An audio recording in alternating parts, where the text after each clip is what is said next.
We're back with more Wildemount coverage. This time I'm going to be talking about the deities of Wildemount and covered in Explorer's Guide to Wildemount. That is the Prime Deities, the Betrayer Gods, and the Lesser Idols. I typically don't cover lore kind of stuff on this channel. I usually focus more on the mechanics, but enough of you out there clamored for it, so I figured, what the hell, why don't I give it a try? So if you want to see what those are and what my thoughts are on them from my perspective, stay tuned.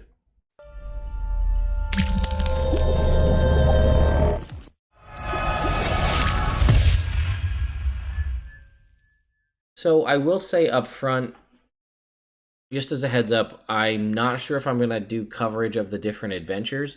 There is so much stuff. There are 4 separate adventures in this book, and I don't know if I've done a ton of Wildemount coverage, kind of getting a little bit burnout on it, honestly, just because of so much that I've done.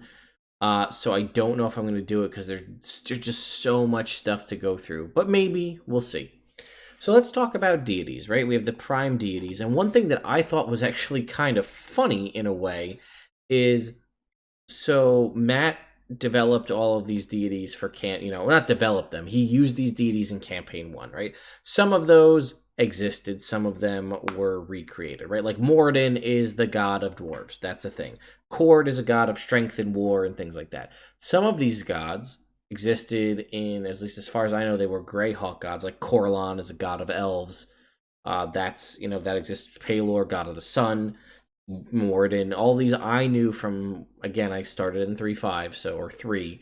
So I know these gods because the kind of main books there focused more on, like the main core books were Greyhawk in nature. But obviously we know things like this, the Raven Queen and things like that became stuff in that book. Bahamut, Platinum Dragon. I mean, some of these, they still persist into 5th edition, which has a main focus on the Forgotten Realms pantheon. So a lot of those still exist, depending, the non kind of main ones, right? Like we don't have Cord, we would have Tempest, right? Instead, if we were doing Forgotten Realms. But what I thought was really interesting is the Tal'Dorei campaign guide that Matt came up with. They couldn't use a lot of these names because they're Wizards-owned names, so he had to come up with different names for them because they didn't have the license to use them to publish them in the book, right? So Bahamut wasn't called Bahamut in that book. It was called the Platinum Dragon, right? And Lolth wasn't called Lolth, she was called the Spider Queen, and it wasn't the Raven Queen, it was the Mother of Ravens, and things like that, right? Because they weren't things that you could sell a book in because it wasn't Wizards. But I think it's kind of interesting to see that it's come full circle, and now he can because it's a partnership with Wizards. So this kind of table is not something we haven't seen in the past. If you flip to the back of your player's handbook in 5e, you'll see several pantheon lists, right? You'll see the Greyhawk pantheon. I think there's the Dragonlance pantheon and the Forgotten Realms and whatever else. But we see the list of deities here, the prime deities for Wildemount and really Exandria kind of at law, but definitely Wildemount because that's where we're at, right? So Avandra, Bahamut, Corlon, Arathis, Ioun, Cord, Melora, Moradin, Pelor. Guess that's Ray. I actually don't know that one. I think that may be a specific one to this game. The Raven Queen and Sehanine. I really feel like I should know some of these. But what I thought was cool, right, is we have the alignment. We have what their sort of their profile is. And I know there are suggested domains in the back of the player's handbook, but obviously we've gotten significantly more. So what I do like is that there are little asterisks here, right? So the Order domain, right, for Bahamut, that tells you it's in Guildmaster's Guide to Ravnica. The Arcana domain, that's in the Sword Coast Adventures Guide. And then it has 3 asterisks for the Forge and Grave domain. Those are in Xanathar's. So it's actually referencing the other books, which is interesting because a lot of the time they don't, because they want you to just have this book in the player's handbook. But I like to see that. And then we see the symbol, right? Every deity has like a symbol. This is typically what is worn on a holy symbol that a cleric or a paladin may have, or even if you're just a devout person, you carry a holy symbol, that's usually what it is, right? So, for instance, Bahamut is a silver dragon head. That's kind of the way it always is. Melora is a wreath of grass and grain affixed to a crook, and so on. So we can scroll down here, and what's nice is one thing I actually didn't like about the Sword Coast Adventures guide is it didn't give us art of the holy symbols for every deity, and that's like the primary like built up resource for gods and deities in 5e in the Forgotten Realms. Obviously, there's old stuff you can look back to, and you can go on the Forgotten Realms wiki, but you just had like a list of stuff in the back of the book of the player's handbook. The Sword Coast Adventures Guide really sort of builds that out. But we have Avanja, the Changebringer here, so you can see her symbol here, and she is a deity of luck. She may be more what you're thinking of Timora, right? The idea of the coin holy symbol, that's what I always go to, is Timora for Forgotten Realms, right? But she's often depicted as a young woman of dark complexion, long light brown hair, and then it has a holy day, which is something cool because, right, like, all natural, real world religions have one holy day or multiple holy days, things like that, depending on, there's usually like the high holy day and maybe a couple other ones. But we have Avandra's holy day is called the New Dawn. It takes place on the first day of the new month when the old year gives way to the first day of the first month. So it's like New Year, basically. And then it gives you a little bit about how that works in the Menagerie Coast. And then her commandments, right? Luck favors the bold. For example, Timora's fortune favors the bold. So you get that, right? Change is inevitable, rise against tyranny.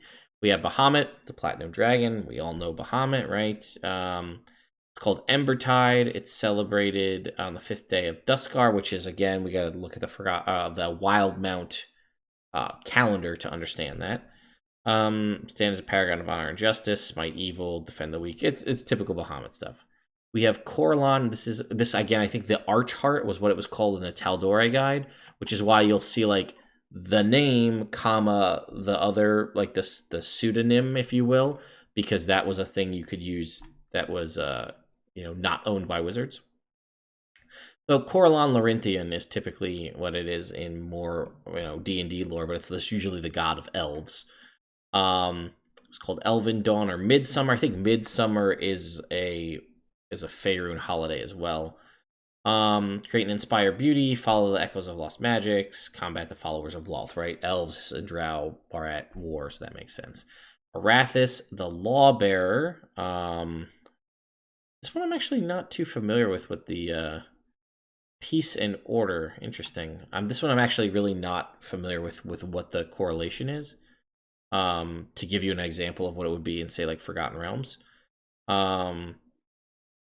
But Arathis is, shown in most texts, is a hooded armored woman standing atop a throne pillar.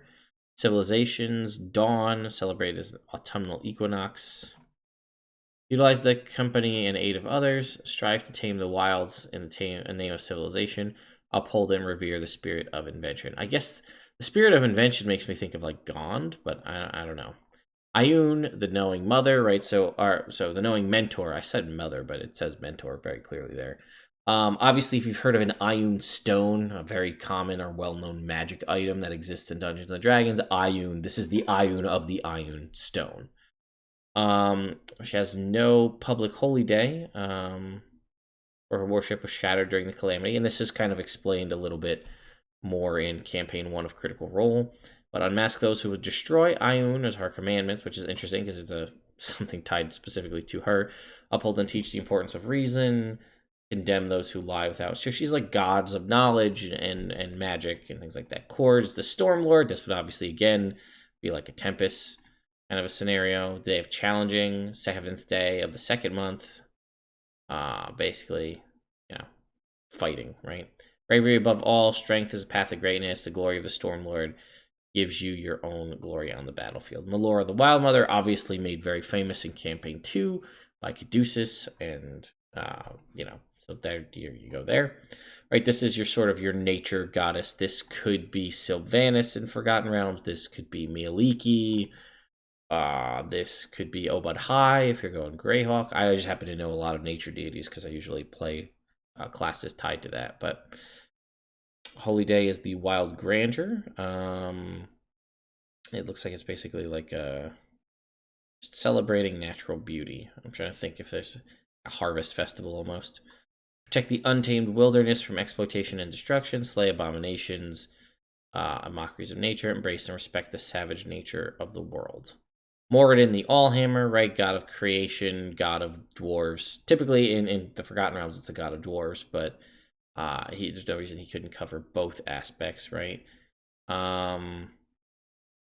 They spend a deep solace, spend their time meditating and meaning of family.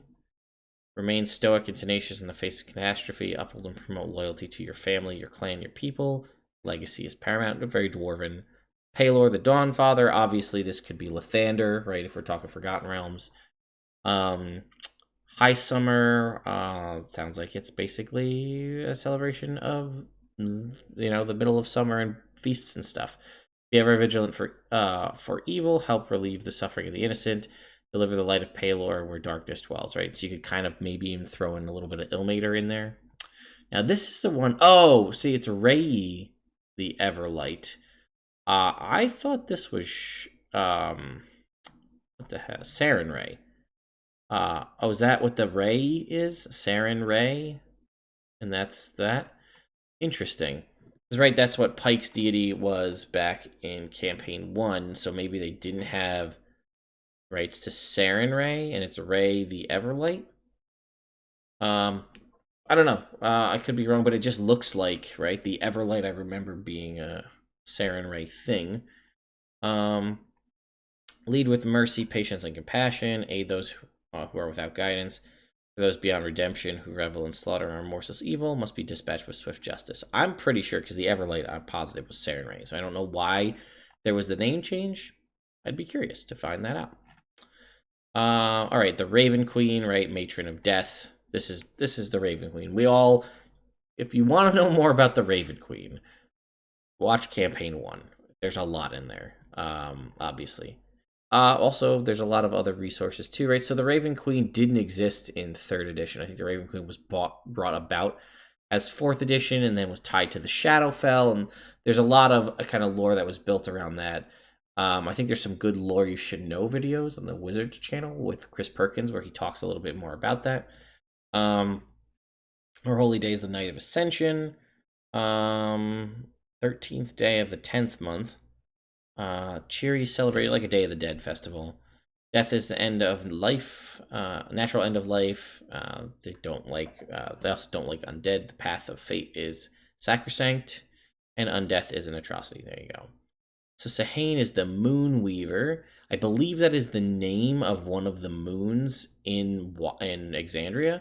So this would be like a Selene, right? A god, a moon god. The holy day is celebrated by elves on the night of the decade's largest full moon. Seize your own destiny by pursuing your passions. Let shadows protect you from the burning light of fanatical good and absolute darkness of evil. Walk unbridled and untethered, forging new memories and experiences. So those are like our good gods. Now we have the betrayer gods, right? When these I would say are probably not all of them, but some of these. Actually, I was going to say they're more interesting, but a lot of these I recognize from. They kind of again are sort of agnostic because they're not tied to. A lot of these aren't really tied necessarily to a pantheon or a plane. They're more tied to a race. The deities who strayed from the ideals of the founding and embraced the destructive chaos of the primordials or grew selfish of their own creations. Betrayer gods rarely work together since they see each other. If you look through, right, some of the other gods work together. Some of them have relationships.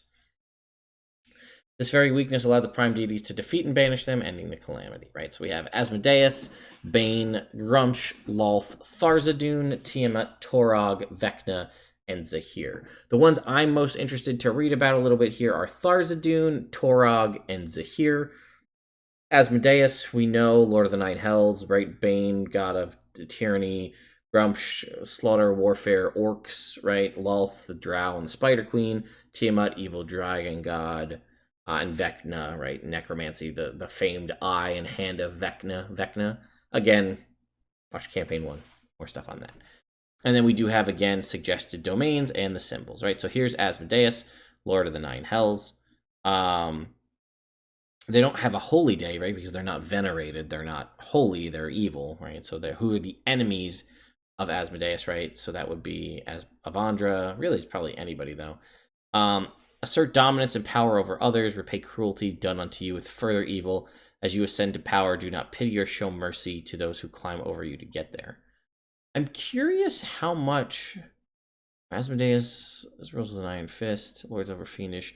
I was gonna say I wondered if they went more into in this. It might be further back in like the history, but I was curious because Asmodeus has a pretty serious history in Forgotten Realms about being an angel and then falling and being sent to hell, and there's a lot of cool stuff there, right? Obviously, you play Baldur's Gate Descent into Avernus, you'll know more, but you'll get little snippets more. But there's a lot there. Bane, the Strife Emperor. I really like Bane's symbol because it's so plain. But I wonder too, because Bane, I believe, is one of the. I want to say he's one of the Dead Three in Forgotten Realms, and he was like a human who became a god. I don't know if that's the case here. Yeah, it doesn't look like it is necessarily. But anyway, fear is your ally. Disorder and rebellion are to be punished severely. Combat is the greatest gift. Grumsh, the Ruiner, right? One Eye of Grumsh is a type of orc monster in the monster manual, right? It usually involves removing, like, it's like a rite of passage as orcs, gain in power or become shamans or whatever. They remove an eye to be one with Grumsh. I don't know if it's the same here, but the history goes... Yeah, there it is, right here. I was going to say, yep, there it is. Corellon shot out Grumsh's right eye during the calamity, and the god of slaughter longs for the day he can return the favor twofold, right? So that's the kind of lore again. Corellon, god of elves, took the eye of Grumsh, god of orcs, and that's why orcs and elves hate each other so much. And then again, why the removal of an eye is a symbol of devotion to Grumsh. Ruin, conquer, kill. The weak exist to be crushed by the strong. Be the strong. There are no emotions but fury and joy. The rest are weakness.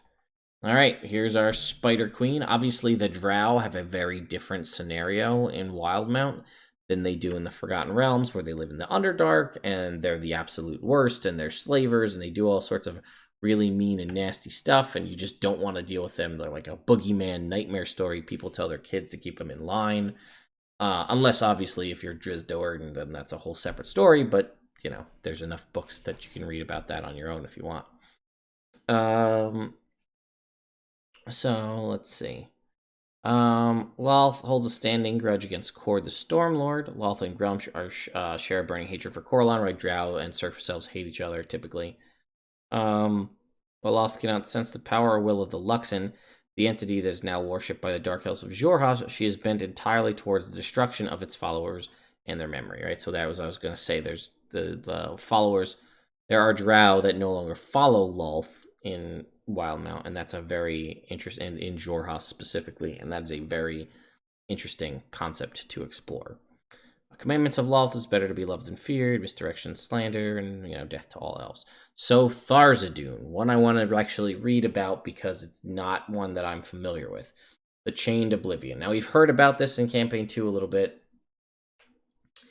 Tharizdun only rules destruction and matter. Even the other betrayer gods treat this mad god with caution.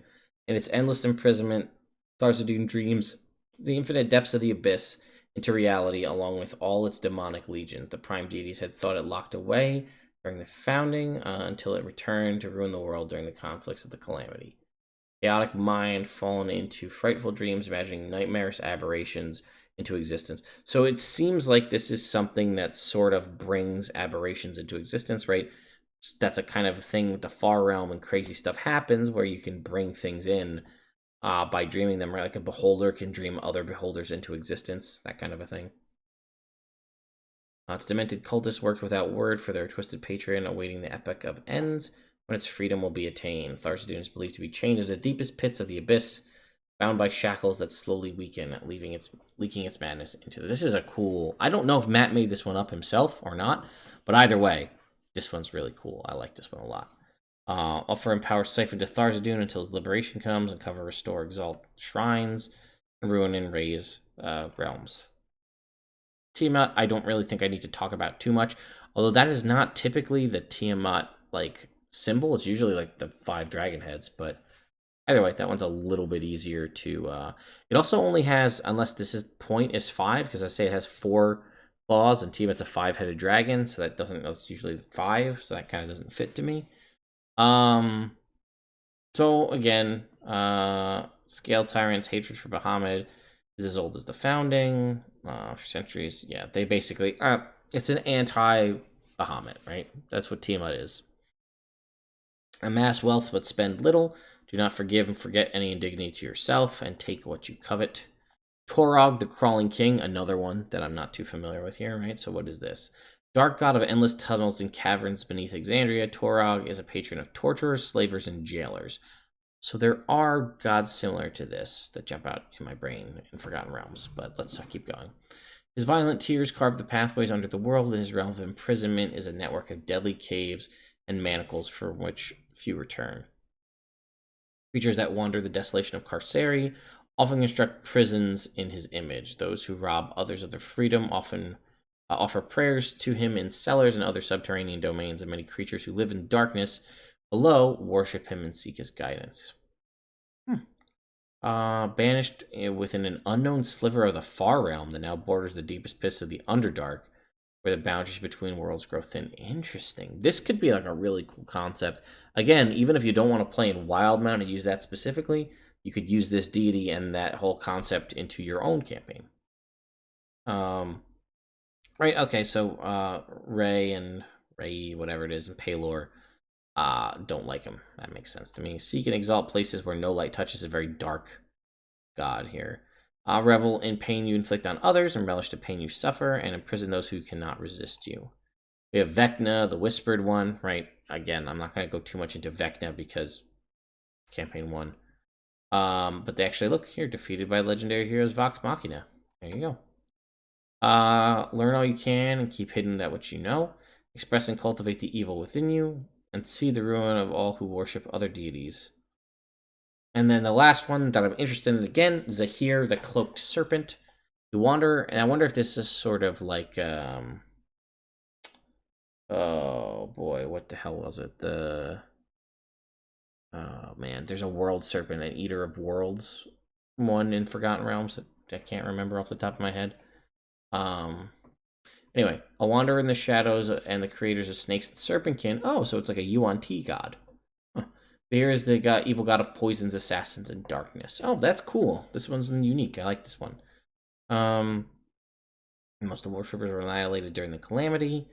And the rest are either suspended in self-induced stasis or hunted for sport by servants of Lolth and Torog. Perhaps Zahir is merely biding his time, waiting for the proper moment to unleash his hidden armies on the world once more. Again, a great campaign hook. He subverts and poisons Exandria from the shadow towers of night, hidden among ever-shifting winds on the astral plane. Okay. He hates Arathis and Melora. Taper acts obfuscated in secret, strike quickly and without reason, kill slowly, agonizing, or worse, make them enjoy it. All right, so now we are into some interesting stuff here. Lesser idols. These are ones that are obviously going to be more important to you specifically if you like Campaign 2, and in some cases, Campaign 1, right? So we have the Arms of the Betrayers. These are the magic items that I covered earlier, like they're listed as a lesser idol. Ceratos, we'll look into that. Deseret, Naviask, Quajath, the Hag Mother. All right, the Luxon, that is one we know from Campaign 2. The Traveler, obviously. Ukatoa, we know that one. Vesh is interesting. This is, if you watched Campaign 1 and you know of Cash, what's his name? Oh gosh. Wow, why am I drawing so many blanks? Oh god, all I can think of is Eric from Boy Meets World. Wilfredel, that's his name. His character, Kashaw Vesh.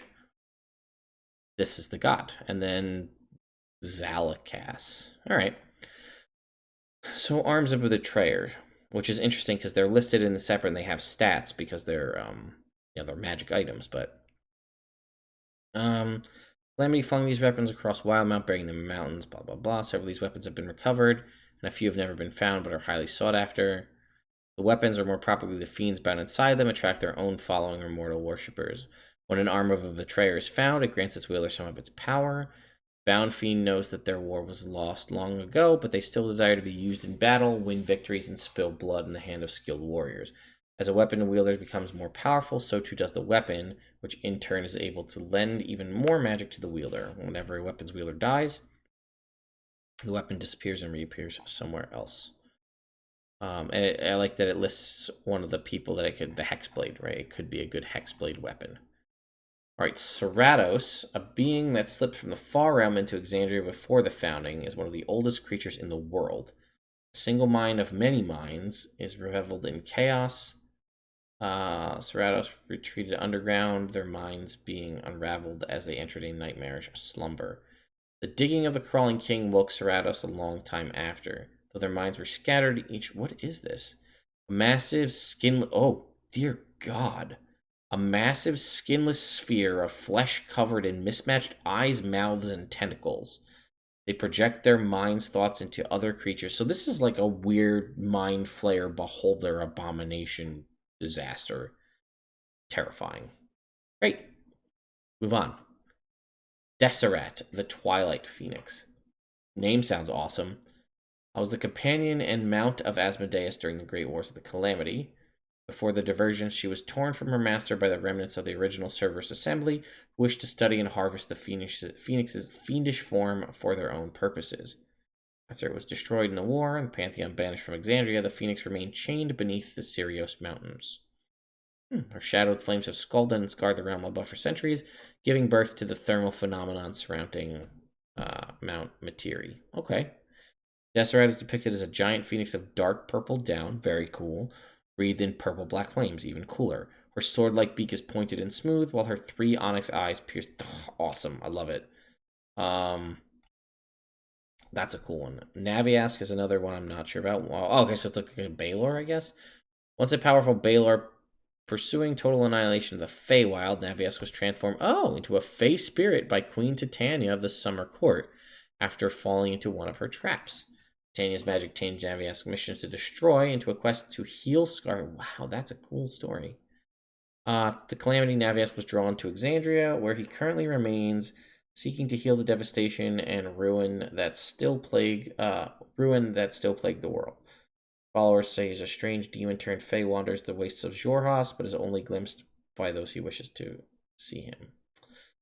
Naviask retains his Baelor shape, but his demonic profile is softened by a verdant hue, interesting, a green Baelor, and the flowers and vines that adorn his body. The former demon's inner fire has been placed with sunlight, and he wields a whip made of pure radiance. Oh my god, that is just beautiful. I love that. Quadroth the Undermaw is a creation and direct progeny of Torog. Oh, maybe he is. The deranged gargantuan worm creature that scouted the Crawling King's advances in the Calamity was thought to have been slain in the ferocious final battles. Left a large portion of its body behind.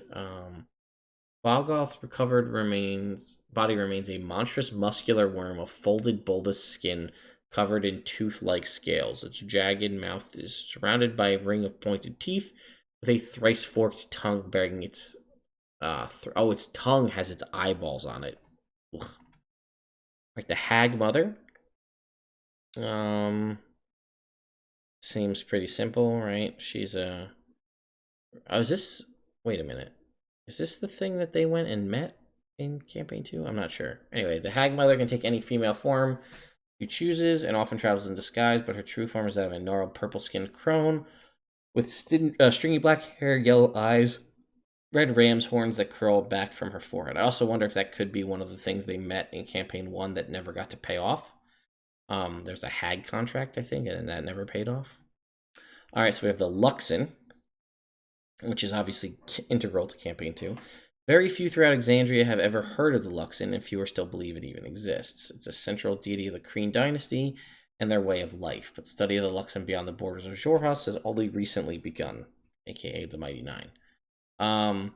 It doesn't have an active consciousness or personality. The worship of them is largely a system of pure faith backed by scientific and metaphysical truths that stem from the discovery of the beacons and the Umavi who interpret their meaning. By all accounts, the Luxon's original form is believed to be a colossal shapeless body of impossibly bright light like a burning star. Followers of the Luxon carry small, often hollow dodecahedrons, obviously, as a symbol of faith. And then there's a little bit here about the origins of the Luxon rather. Believe that long before the gods of Exandria came to shape in this world, there was a time where a single light came from. This is almost like a Big Bang theory. Oh boy, I walked into that one. Bazinga.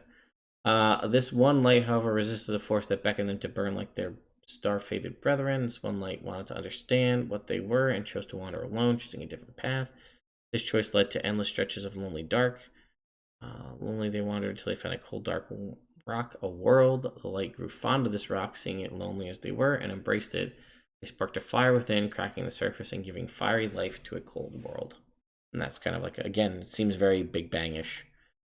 Now we have the Traveler, right? We know who this is. I guess potential spoilers if you don't. Powerful archfey, once known by the name Artagan, who drew the ire of Corellon millennia ago, when his prank-like dabblings on the material plane left an entire nascent elven culture worshipping a whale carcass.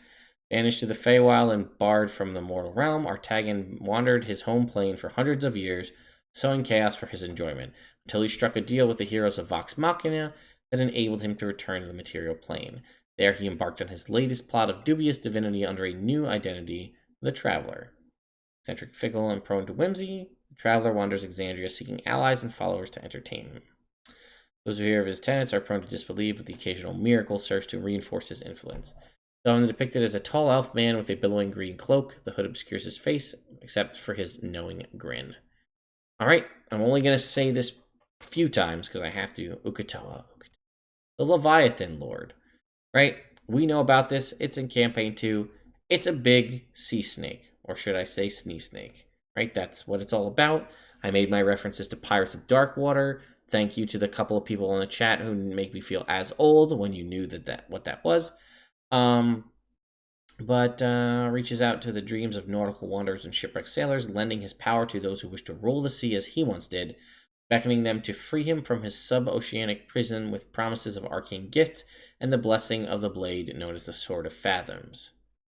His consciousness has found the minds of Deseret and Quajoth, and the three have a tenuous accord to convince mortals to find and free them from their binds. Uk'otoa takes the form of an incredibly massive sea serpent. His coiled and twisting length is covered with fins, scales, and amber eyes, with a head ending in a pointed, fanged jaw and a face of 3 amber eyes. Here we have Vesh, the Bloody Siren. This one I was again excited to see. None know whether Vesh is a witch or a demigod, but she has walked Exandria for centuries, seducing those who pry into forbidden magics and drawing them to her as possible suitors. Acolytes cultivate sects of worship who engage in ritualistic orgies and masochistic rites, these hedonistic rituals culminating with her selection of a mate. Vesh feeds on the unchosen in a bloody massacre before laying with her selected survivor and vanishing to her realm. Their essences intertwine. She then lends her strength to her mate, watching over them for life. A being with conflicted duality, Vesh has moods that demand sacrifice and pain, and others that ask for benevolence and mercy. Because Vesh's whims are truly unknown, many who wish to gain her favor and attention commit terrible acts. She has many partners. She is a jealous patron who demands the true heart of her chosen. Vesh resembles a nude woman with faintly glowing gray skin, long purple hair, and unnaturally long arms and fingers that end in claw-like nails. Her eyes are pale white with no iris, and her expression varies from alluring and monstrous depending on her mood. And lastly is, I guess, Zalakas. The calamity took the lives of mortals and immortals alike. Many angels, this is a fallen angel maybe, that fought with the Prime Deities were slain, and most survived or wounded. The Solar, Zalakas, the right hand of the Archheart, that would be Corellon, was so injured that even the magic of the gods cannot help the angel regain the ability to see, fly, or leave Exandria. For over a century, Zalakas lay broken and blinded in the graying wildlands, moss and plants covering her body, until she had the strength to move, blaming herself for the small part she played in the calamity. She now wanders Wildemount to make up for her sins. This could be a great plot hook or storyline. And prevent others devastating war. Her followers attempt to heal war-scarred lands and repair the natural world. Zalakas knows that alone and in her injured state, she cannot stop all the evils of the world, So the angel lends her power to those she finds worthy, creatures who wish to stop unnecessary war, stand up to tyranny, and defend the innocent. Zalakaz is a silver-skinned solar who wears a clean white bandage around her eyes. Her body is covered in scars, and one of her wings is blackened and burned. Man, that was cool. I'm kind of glad I got a chance to read through that with you guys. I was pretty pumped about it. I've obviously had some gods and goddesses on the mind lately, so this kind of worked out well. So again, there's a lot there, right? And depending on how you want to play it, if you want to be, there's no reason you couldn't adopt this pantheon into your game. For example, in my homebrew campaign, I adopted the Faerun pantheon as my major pantheon with a couple of additional gods that I had added in. But the reason I did that is it was easier for me to not have to come up with that, but also my players are familiar with the Faerunian pantheon, so it worked out well.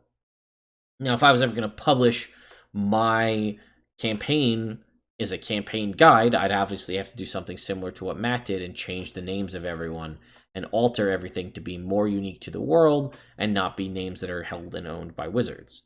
But anyway, there's no reason you couldn't take these gods and make them a pantheon for your own homebrew campaign, or take some of them, right? Maybe you really like the idea of the concept of some of these unique ones or these lesser idols that are like gods but not really gods. And you're like, oh man, it'd be cool to put the Hag Mother in my game, or the Traveler, and you could. And they could just be a part of, I mean, you could be in a Faerun campaign and have the Traveler, the Critical Role version of the Traveler be there. Those are all things you could do. And, you know, no one can fault you for that. I like the idea of that evil purple shadow phoenix. That sounds awesome. I have phoenixes tied very deeply into my homebrew campaign, so I may borrow some of that lore and incorporate it into my own game. Well, let me know what you all think about this. I don't typically cover stuff in this aspect. There are plenty of really great lore channels out there that you can go check out that go in depth into the lore behind enemies, creatures, campaign guides, planes of existence, creation theories, creation myths, all that stuff. That's not typically my bag. Well, I do love lore of all sorts of different things, Dungeons and Dragons, and I am deeply interested in that. That's just not typically something I cover because I tend to, as I'm sure you know, like to dive into the minutia of things and the numbers and the balance of things.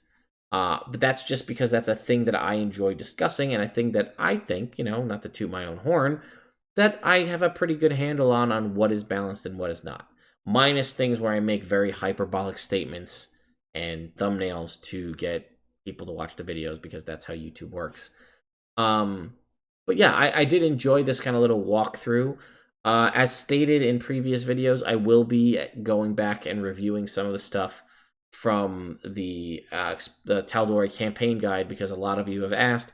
A lot of you are critters who are just learning of my channel for the first time because I'm covering all this stuff for Wildemount, and I do appreciate both new and old followers alike, so I'll see what stuff I can pull from the Tal'Dorei campaign guide to keep you guys interested and checking stuff out, and then also just to review it to see how much change has happened from what Matt did then to now, because unfortunately a lot of that stuff is stuck kind of in publishing hell, and I don't think you're going to see it reprinted.